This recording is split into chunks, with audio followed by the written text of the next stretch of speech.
Marshall D. Teach, better known as Blackbeard in One Piece, stands as one of Eiichiro Oda's most mysterious and multi-layered creations. At first glance, the inspiration seems straightforward. His name and aura of terror clearly draw from the real Blackbeard, Edward Teach, the infamous English pirate who roamed the Caribbean in the early 18th century. The historical Blackbeard made his reputation not only through his ferocity in battle, but also through theatrical intimidation, braiding his long beard, tying slow-burning fuses into it, and charging into fights with smoke swirling around his head like a demon. He operated in the West Indies at a time when piracy flourished, and his legend became the archetype of the pirate in Western culture.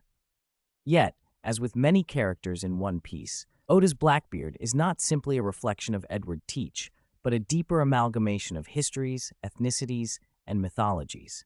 In one of his SBS columns, where he reveals behind-the-scenes details, Oda was asked what real-world nationalities his characters might belong to. His answer about Blackbeard was striking. He would most likely be Somali. This is a crucial hint. Somalia, sitting on the Horn of Africa, has a long history of seafaring, raiding, and maritime trade across the Indian Ocean, predating the so-called Golden Age of piracy in the West Indies by centuries.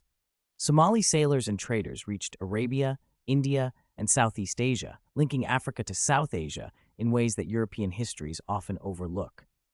By situating Blackbeard's ethnicity in Somalia, Oda implicitly ties him not just to the Caribbean pirate archetype of Edward Teach, but also to a much older African and Indian Ocean pirate legacy.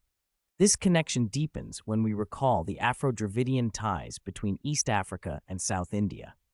Millions of years ago, Africa and India were united as part of the supercontinent Gondwana. Even after the landmasses split, cultural and biological links endured.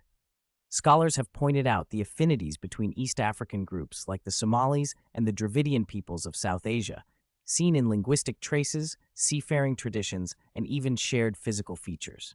Both regions produced powerful maritime civilizations.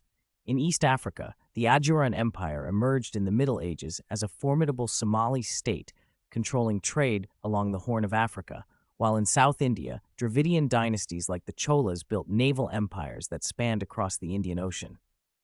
This Afro-Dravidian seafaring continuum created a cultural backdrop that Somali sailors and Dravidian mariners alike carried into the age of exploration and piracy. What is especially relevant is how this history intersects with the actual West Indies, where the real Blackbeard made his name. The Caribbean during the 17th and 18th centuries was not simply a playground for European outlaws. It was a melting pot where African, indigenous, and South Asian peoples converged, often as enslaved laborers, indentured servants, or freed Maroons who escaped and formed independent communities. Historical records show that many pirates in the West Indies were of mixed ancestry. African, indigenous, and Indian bloodlines intertwined as ships crossed from Africa and Asia to the Caribbean through the slave trade and indentured labor systems. This created a population of seafarers whose lives were inseparably tied to both Africa and South Asia. When pirates recruited, they drew from this diverse pool, meaning that the crews of the Caribbean often looked more like the Afro-Dravidian continuum, Oda suggests, than the purely European image painted by later legends. In this sense, the Somali and Dravidian ancestry that Oda ascribes to Blackbeard fits perfectly into the real social fabric of the West Indies pirate world, where African and Indian descent was central to the story of piracy itself. So while Edward Teach gives him his name in Caribbean setting, Oda's Blackbeard is more than just an echo of that English pirate. He is Somali in Oda's imagination, tying him to Africa's ancient seafaring traditions.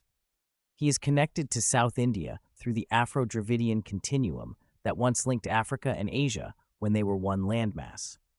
And he is historically grounded in the very real fact that the pirates of the West Indies were often of African and Indian descent, men whose features, traditions, and identities were as hybrid as the seas they sailed.